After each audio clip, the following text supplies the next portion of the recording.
Good day, podcast community. You are on the podcast PK Podcast Show, and we have the Marz Bishop is in the house, and we're excited because we reconnected after quite a while at our Rotary, and it was just a kind of like a family reunion, and sort of, kind of. And so I had him on my podcast, and I really love the fact that Marz has leaned into his challenges, his adversity, and he's become better. So I want to just kind of tell our people who you are, what you do, and who you serve, and then let's get into a discussion about your journey. Okay, well, as you said, I'm Marz Bishop. I would say that I'm a speaker, but I don't really focus on speaking. I focus on facilitating workshops that actually specialize in building resilience to help professionals and individuals to build teams that can persevere and thrive through adversity, and they can manage stress and also be able to enhance performance in the workplace. Sorry about that. Enhance performance in the workplace. So there's such wisdom in that what you just shared. Okay. Resilience. So what do you mean by resilience, and how has it affected you in your journey? Well, resilience, that's something that is becoming such a broad topic these days, where everybody's talking about resilience. They're talking about resilience, and you hear resilience and you don't really know what it means, right? So for a person like me, I had to look at what resilience actually means. And when you look at resilience is acquiring the strength from within inside. It's the strengthening of the mind that gives you the ability to continue pushing through your adversity, your misfortune, any challenges or obstacles that you may encounter. So resilience is something that is intrinsic and not extrinsic. It's something that we have to develop and cultivate to make us a better individual, instead of thinking that resilience is this extrinsic type of thing that is just going to come naturally. No, it's something that you have to work at and that you have to develop and cultivate your mind around. I agree. Do you feel that in today's society, we have gotten away from handling adversity, meaning we don't equip ourselves with the skills to handle these tough times, and then when it hits, it just takes us down? What do you think? This is my own opinion. What do you think has caused that, and what could our viewers kind of learn from leaning into it and getting lessons out of it? Well, honestly, Pete, what I think has kind of caused some challenges within adversity is the fact of we don't think that we need personal growth, right? Mm-hmm. We think that we get a certain level, we acquire certain accolades, we achieve certain milestones, and we think that that's it. But you have to understand that learning is perpetual. It's a lifelong lesson. You know what I'm saying? It's a process that you go through. It's a journey. It's not a destination. It's a journey that you take every single day. And every single day comes with its own challenges. So within those challenges, it's preparing you to develop and cultivate yourself cognitively, so that way you can be better within the adversity that you're going to encounter. And I think because we have so many people now that have the ability to be influencers or, give their opinion, their perspective, which is a great thing. But sometimes not everybody's opinion or everybody's perspective is the one that's going to uplift you or show you exactly how to persevere through the adversity that you go through, right? Everything, I think I told you this last time, everything in this society is like, I want it right now. Self-gratification, right? And as I told you last time, there's no self-gratification. So just like adversity is going to take a little bit of time to get through. You think that just because you go through one cycle, you think that that's it, but you don't know what's behind the other door. So it's like you're stunting your growth because you see adversity right here, but you're not looking at what's coming behind you, or how to continuously keep developing and strengthening yourself for what's going to come after this one situation. Like, you ever heard the saying, you're either in a storm, coming out of a storm, or getting ready to go into a storm. Yeah. Right? So that storm never stops. And as long as you're above ground, you're going to encounter a storm every single time. Right? It may not be daily, it may not be monthly, but it's definitely going to come. Yep. And that's the adversity that we have to prepare ourselves for. And the way that you prepare yourself for that is by mentally strengthening your cognitive ability, your reasoning, your processing, your time management. All these things is how you develop your cognitive ability. It's not just about your mindset. And I get so tired of hearing people say I'm a mindset coach. You know what I'm saying? Like, come on, what's deeper than the mindset? That lets me know that you have limited understanding or limited depth of what you're looking at, because the mindset is ran by the cognitive abilities, the functioning of the brain, right? The reasoning, the understanding, the processing. Those are all things that we need to understand, that's a part of adversity, because adversity is what almost attached to trauma somewhat, right? And when you look at trauma is a psychic behavioral disorder that stems from either mental distress or physical distress. So when you have adversity, which one are you going through? Is it mental or is it physical? And you have to be able to decipher exactly what you're looking at and feel, trying to figure out how I'm going to get through this. You have to process it.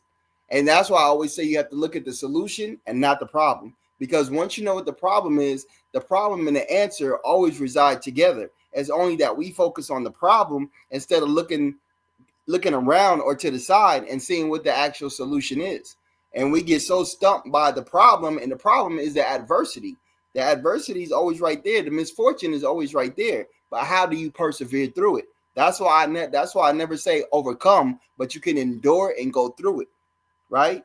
So I believe that's just my own personal opinion. I'm not saying that this is anybody else's, but my own personal opinion is based on the fact that we're not equipping the younger generation to understand adversity is the process and the process is the journey.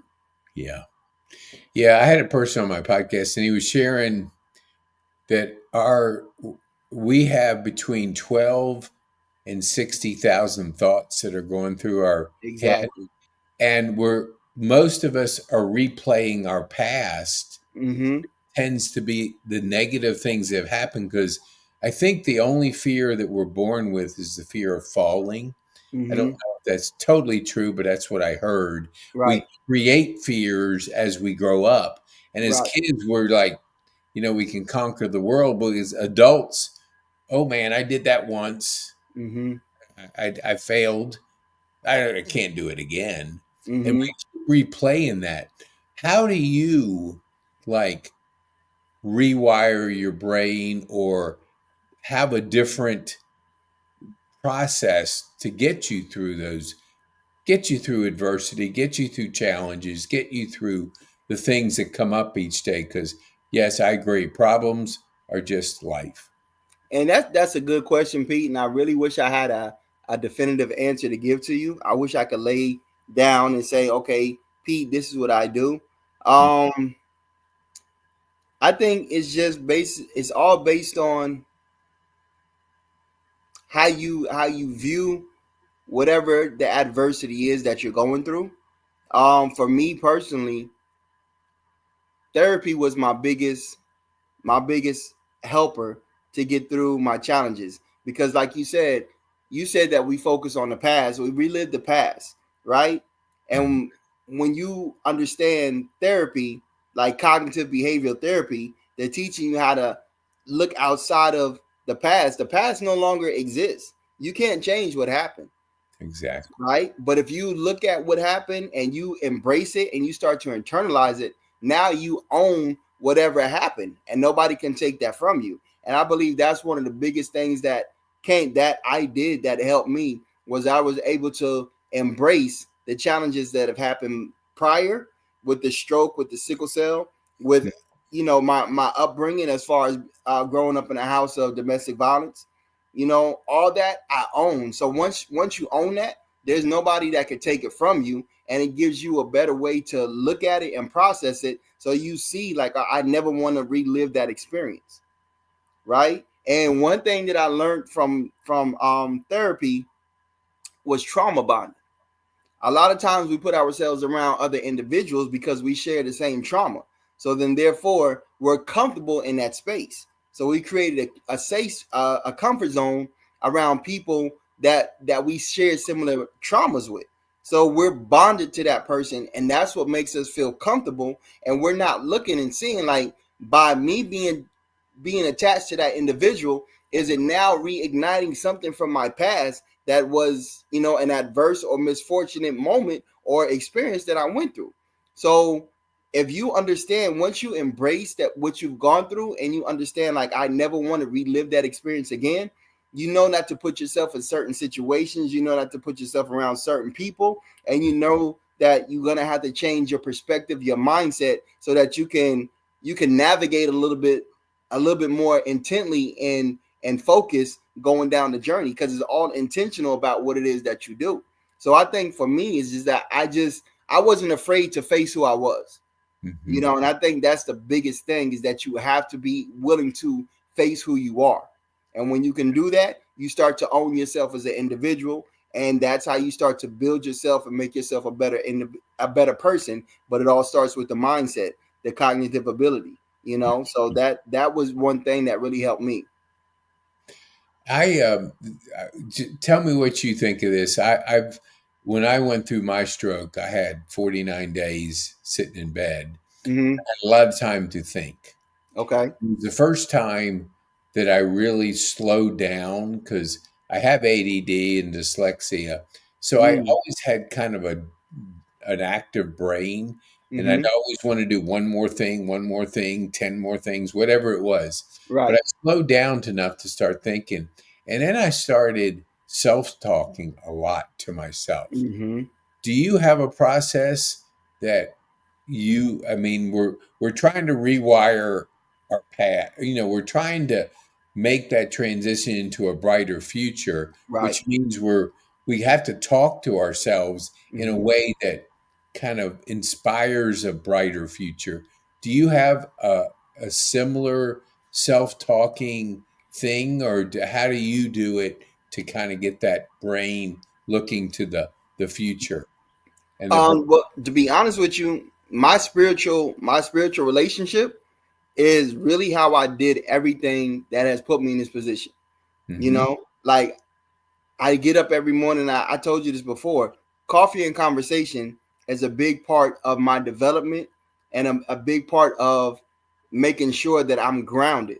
hmm So if you don't have a spiritual relationship, whatever denomination or whatever, religion, I don't believe in religion. I believe in spirituality, Yeah, right? makes So it. I make sure that my spirit is right, because I know that the spirit is connected to one creator, whether you want to call him Allah, whether you want to call him God, Jesus, everybody, it's all one spirit, and that has helped me become the best version of me, because whatever you ingest, it has to funnel through the body, right? So when it funnels through the body, your spirit or your conscious starts to speak with you, Mm-hmm. right? And once you start to listen to your conscious, then you can hear your thoughts, right? And I think so many times it's just that we don't want to go internal, because everything on the outside has already giving us almost a brain fog. So when you said from your stroke, you had to go through, like me, a life altering experience in order for you to sit down and quiet yourself. And the only difference between you and I in that situation is that I didn't go to the hospital my first stroke. I was on this destructive pathway to where I wanted to die. So I did not go to the hospital my first stroke, right? It wasn't until 10 years, well, yeah, 10 years later, my second stroke at the age of 32, that I finally had seen the doctor, and I had the opportunity of laying in that bed. And when you're laying in that bed, Pete, is like a casket.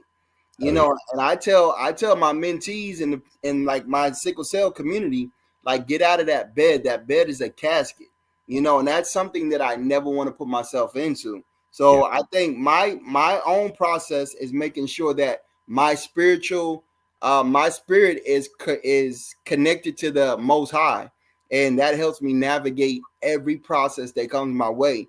And when you really get the armor of God around you and he puts that protection, man, going through adversity seems like, did I just, you know what I'm saying? I was able to dodge that. I was able to Yeah. miss that, you know, and then you get to look back and be like, wow, he had his hand on me that whole time. You know what I mean? So I hope that was able to answer the question. No, it was. And when you said the bed is the casket, Mm-hmm. I I was pretty active. I was a runner. I played golf Okay. almost every day. So I went from physically active to not moving. And Wow. so it's definitely a shift. But what I would do is I would sweet talk, whatever you want to say. The ladies would come in I knew their shift was at 7 and 3, you know, Uh-huh. and so if I didn't get to them by 5:30 in the morning and beg Uh-huh. them to get me out of that bed, put me in the chair, and I just wheel into the room where everybody would come in. I drink my coffee, and it was like, I'm out of bed, man. And they got to know that they'd come at 5:30 and they say, "You ready?" I said, "You better get me out of this thing." Yeah, yeah, You're yeah. right, it is. Even when they move you, they did Mm-hmm. like they'd come in, they put a little, what do they call it, a cushion or something to move the body. The body's meant to move. Yes, it is. Like Yes, it is. nothing. It doesn't. It just works on your cognitive processing because Yeah. you got to move. So, what would you now going through sickle cell? I know you talked about the pain. What Mm-hmm. living in pain? I've had people that have back pain all the time, and it just wears them down because there's not that relief.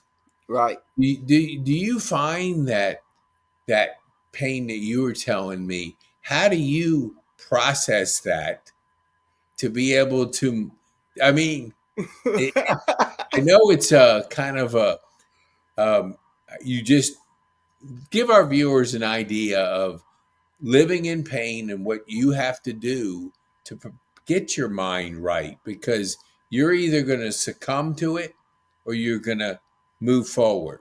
How do you move forward? Pete, again, that's something I can't explain to you. You know what I'm saying? And it's not that I can't articulate it. It's to the fact of, how do you explain something that you've lived in for your entire life? You know what I mean? It's like asking a rabbit, how does he know what hole to go down, or what's his rabbit hole, right? It's like asking a deer, how do you know exactly how to succumb Yeah, to the wilderness? You know yeah, what I'm saying? I That do. I see what you're saying. Yeah. that's just his environment. He can't tell you or describe or articulate what he does on a daily basis. You know what Hmm. I'm saying? It's just who he is. So for me to sit here and say that I do this or I do that, it would be a lie. You know what I mean? Because it's been something that I've lived in my entire life. But I Hmm. will tell you this, and this is something that I share with everybody. And I mean no disrespect when I say this, and I don't know if I'll get ridiculed or persecuted for this, but Pete, I don't give a damn about sickle cell. You know what I'm saying? Like, I don't say that negatively or anything like that. I don't care about it. You feel me? It's like, when a person gets cancer, do they care about cancer, or do they care about just living the best life that they can? The latter. Yeah. Right. So I gives two damns about this. This is just something that was given to me. You know what I'm saying? Mm. I will say that my biggest my biggest helper in this whole thing was my mother, and she never put me on any medication. She never allowed the doctor to give me any drug that was going to keep me incapacitated. You know what I'm saying? So Yeah. I would say she helped me gain that fortitude and give me that resilience on how to manage this. You know what I'm saying? Because when you have somebody that's not going to limit you or try to put you on something that's not going to be the best for you, then I give all kudos, and I give all praise to her for what she has done for me. Right. So when it comes to sickle cell, I don't focus on sickle cell. You know Okay. what I'm saying? So Yeah. when we That's have these conversations and people ask me about if you see my face, my facial expression when people say sickle cell, it's like you wouldn't understand it if I told it. Like I had a conversation yesterday. I was in Hooters and I was having lunch with one of my a good friend of mine. Our waitress, she was like, I told her I was a 70s baby, and she was like, nah, you look too young. And I was like, well, sickle cell is a natural preservant. Everybody who has sickle cell looks younger than what they actually are. Really? Right? Oh yeah. Oh yeah. So I when I never told knew that. her, if you come across another person Yeah. that has sickle cell, ask them how old they are. And when they give you the response, you're gonna be like, wow, right? Yeah. So I'm 49. I look like I'm what, maybe 30 something, Yeah. Yeah. Yeah. I'd say mid-30s. I would have, yes. right? So Yeah. it's a natural preservant. You know what I'm Uh, saying? So when she asked me, she was like, "Well, how do you manage the pain?" And you know what I'm saying? I don't know how to answer that question. I don't know how to answer it. It's mhm. just something I do. And then she asked me, she was like, "Well, you don't take any?" No, I don't take no drugs. I don't go to the hospital. I don't do any of that. You know what I'm saying? I just know how to holistically pay attention to my body and give it what it needs. Right. But I will say this, one thing that I will say about me is that I embrace death. And I'm not saying like I'm suicidal. I'm not saying like I'm Yeah. crazy or nothing like that. I'm not afraid to die. Yeah. You know what I mean? And I think that is a different perspective when it comes to somebody in my position. You know what I'm No, saying? yeah, I do. From only I went through with the mind with dyslexia. I always lived in shame, and I had Mm-hmm. a hard time processing the Mm-hmm. fact every single email I sent out for 30 years, it was like a judgment email. Like, Right. because there'd be so many misspelled words that somebody's going to go, holy mackerel, does this guy know English? And so I would always, and people go, why'd you send that out? I'm going, I didn't see it. I just, Right. my Right. brain doesn't process it. Right. So I went through that cycle, and then when I had the stroke, I was invited.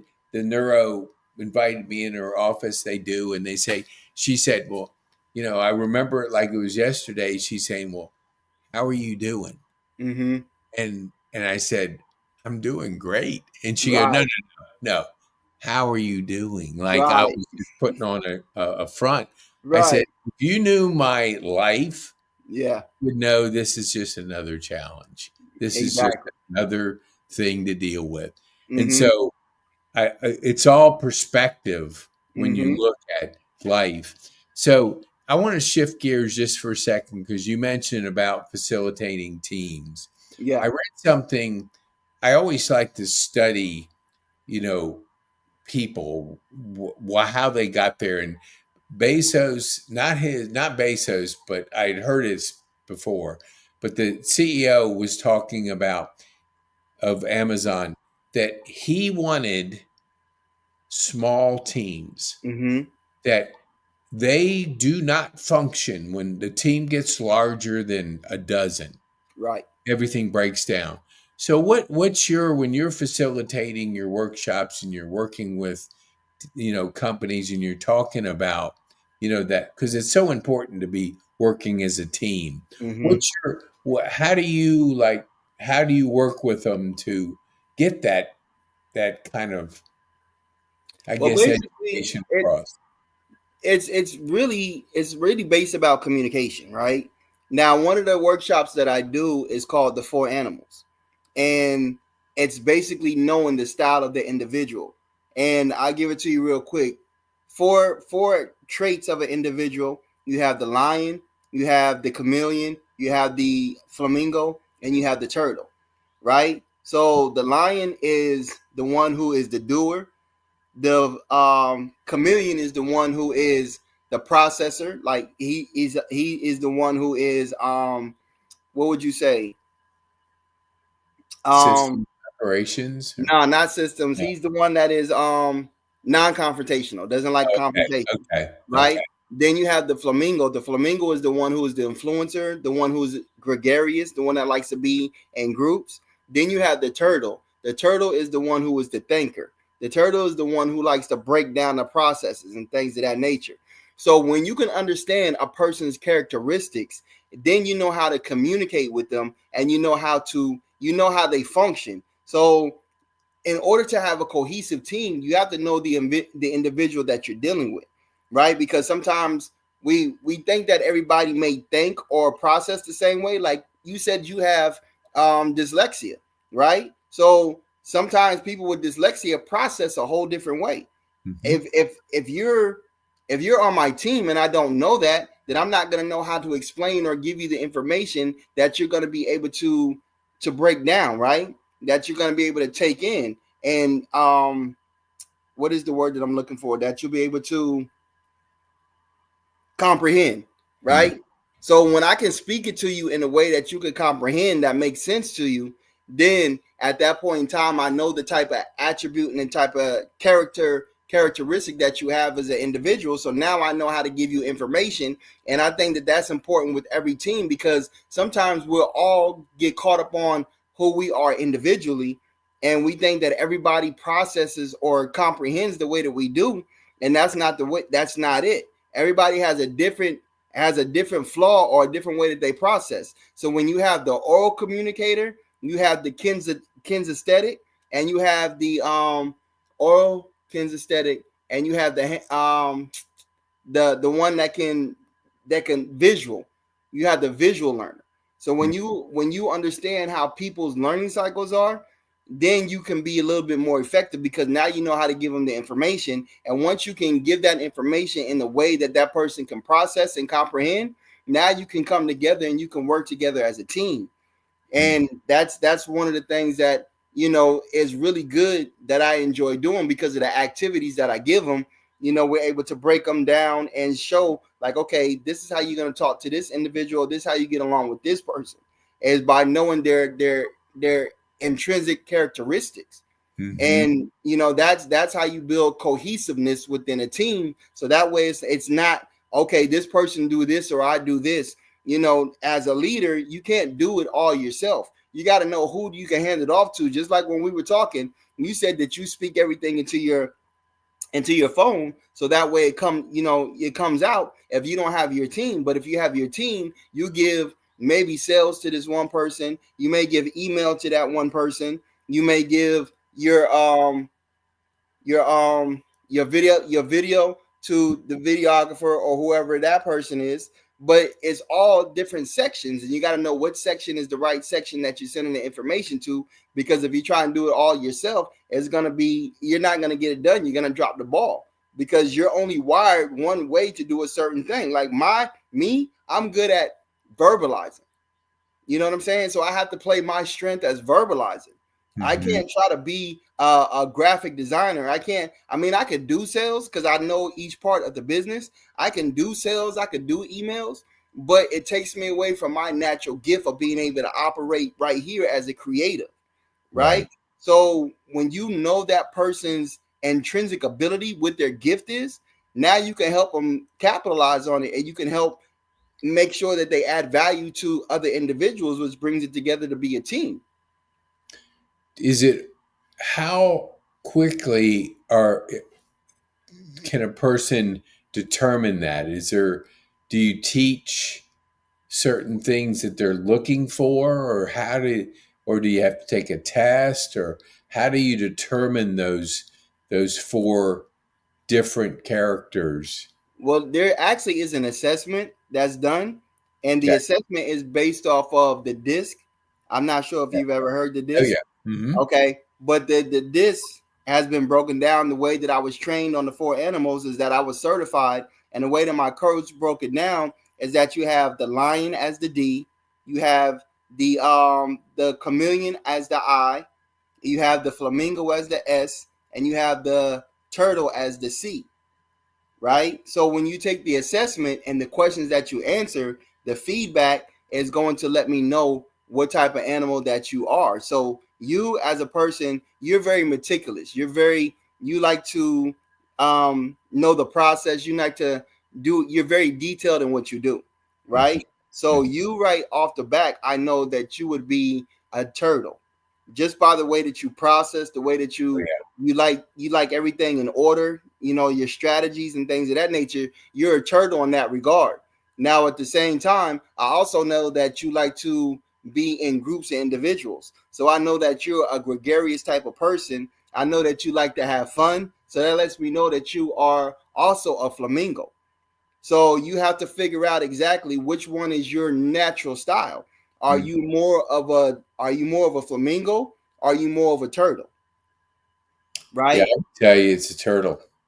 Exactly. Oh, Because I'm a turtle. I sit here for hours thinking and journaling. If you throw me into an environment where I have to make decisions on the spot, right. I mean, it just is not. It's like taking the your nails on a blackboard and going. Right, right. And I see, used you don't to. like the disruption. You don't like the No. disruption. Oh no, and it's like, well, what about what are you going to do? I have to think it through, Right, process it, right. write it. I mean, I think, journal, Mm-hmm. and implement. I mean, it's the same thing every day, Which and is even turtle characteristics. it really, and it's interesting because I gave up TV a couple years ago Mm-hmm. to the point like I never subscribed to it for a couple years, and I would journal. So Okay. I would just get down in the evening. Now I journal before I go to bed, not every night, but Mm-hmm. if I have a problem, I'll write it out and just kind of write some Mm-hmm. notes. And I'm telling you, I've never dreamt as clear as I've been dreaming the last couple months. Mm-hmm. And I don't know if that subconscious mind now is working Yes. behind the scenes. It Yes. seems like it is because I don't put, I don't look at my screen an hour before I go to bed. Yeah. So I try to relax the brain, and I Yeah. even Yeah. meditate before I go to bed to kind of, just kind of think positive things. And it seems to serving me really well because I don't have a certain schedule. Like it used to bug me when you get thrown in something, and when I get Yeah. thrown in something, Yeah. it's a mismatch. Yeah. It's a train wreck. And see that's the flamingo in you. Like the flamingo is like, okay, I can be in order, but I would rather be more like involved in different things. Yeah, So I could tell you're probably more a higher turtle than you are a flamingo. But you have to ask yourself when you're in your natural style, which one is higher. And you just said the turtle is your natural style because you're a thinker. You like to strategically put things together. And when you're not operating in your natural style, you are now operating in your adaptive style, which means that you change up to try to fit the environment that you're in, uh, and that doesn't make you feel good. You know what I mean? So exactly. that's just something that I've learned from this particular workshop and this particular um what can I say? This particular the way that I was taught this that I would that I oh man, I'm getting a brain fog, Pete. Forgive me. Uh, That I was trained on. This particular training is something that I went through it myself. Like, mhm. what I'm saying, I had to learn it. And once I started to learn it and I really started to implement the things that I was learning, then it just became like second nature. I can kind of like tell who is the type of you might be a lion, Yeah, whatever your animal is, I can kind of tell it right off the bat. Especially when you are a talkative individual, that yeah, flamingo comes out, and it's not saying that one animal is better than the other. yeah. What I'm It's just saying? who it's you it's are. it's operating 100% in your strength. Yeah. And when you can operate in your strength, you're going to be way more effective to a team because now you're adding the value of who you are as an individual. Yes. Yeah. I don't know if this. I know it's processing, but there's Mm-hmm. two situations. I go to a church and on the greeting committee, and the girl that's ahead of greeting, I'd always say to her, man, I mean, she was really good at what she did. Mm-hmm. And it was about 9 months in, this her nephew walks by and she says something about her nephew. And I said, well, how is he your nephew? And she Right. said, well, David's my brother, and Okay. that's the pastor. And it's pretty obvious, but the connection that I get on certain like that, it's almost, I call it McFly moments, like I say. Right. And even when I had my stroke, the obvious thing is call 911. I mean, Right. I didn't. I called family members, and they were hanging up on me because they couldn't make sense. But it's like people say, "Well, why didn't you call 911?" I don't have an answer. But it was so quick and happening. I Yeah. didn't have a chance to process it slowly. Mm-hmm. Mm-hmm. And I noticed that just those kind of things are just, Yeah. not within my DNA or something, not in Yeah. my thought process. So, But but you know, Mhm. I will say this. What I have learned from both of us, as far as being stroke survivors, we have put ourselves in a position to strengthen our cognitive ability. You journal, I read, right? So by reading, you are now training your brain. By you journaling, you're now training your brain. So that way it can be a little bit more effective because you have to look at what Totally, what has been damaged. It's the totally. brain that's been damaged, and sometimes your speech, your memory, all those things are affected by a stroke. So when you put yourself in a position of rewiring that or developing it over and over again, it makes it that much stronger. It's just like if you go to the gym and you're working out, you're training that muscle. Your brain is a muscle, so now you're training your brain to strategically take your thoughts and put it on paper. Me, I'm able to train my mind to remember certain things so that way I can articulate it and I can remember things. You know what I'm saying? Mhm. So that is cognitive ability. When you're strengthening the process, you're strengthening the memory, you're strengthening the speech. All that plays a part in the cognitive ability. And that's what I learned from you. So we're similar in that regard. Yeah, I was telling somebody, I was at Rotary, and I told her about the journaling app, and she made a comment. I just finished a course on journaling. I've Mm-hmm. never been so clear about the future. Mm, It's because I get my thoughts out right. and writing them out. I'm not a big reader. I read, but Okay. it's not my go-to thing. I will listen before I will read, but I Okay. will journal. I mean, I have at least 15 journals full in the Right. last 3 years, just writing and writing and writing. And that I flunked English in high school. So writing was not my thing. Right. But to your point, your brain shifts. Yeah. And ask me, you say brain fog. I think, I don't know if I'd say brain fog, but my short term memory Yes. is just not there. Yes. I Yes. used to never forget things. Yes. I for always, if I don't, I put everything in places because I just, Mm-hmm.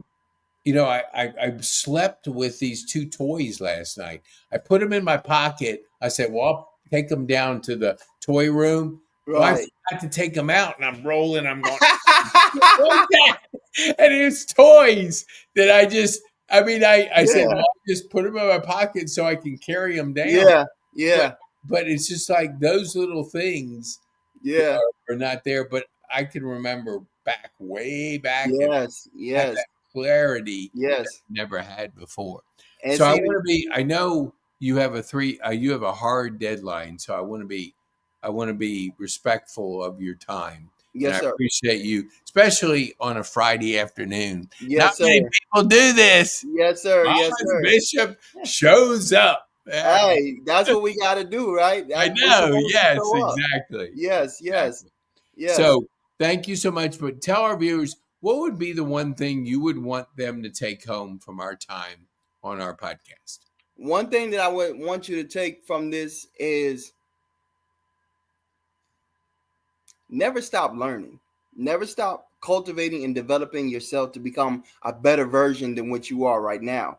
Because this version of you right here is only a temporary version. You don't know what the other version looks like unless you start to develop and build that version of you. So make sure that you take this and just build on it, because there's so much more depth in you if you just continuously build on this right here. And I love that, man. I hope that gets us short in this. That is awesome. Marz, thank you so much.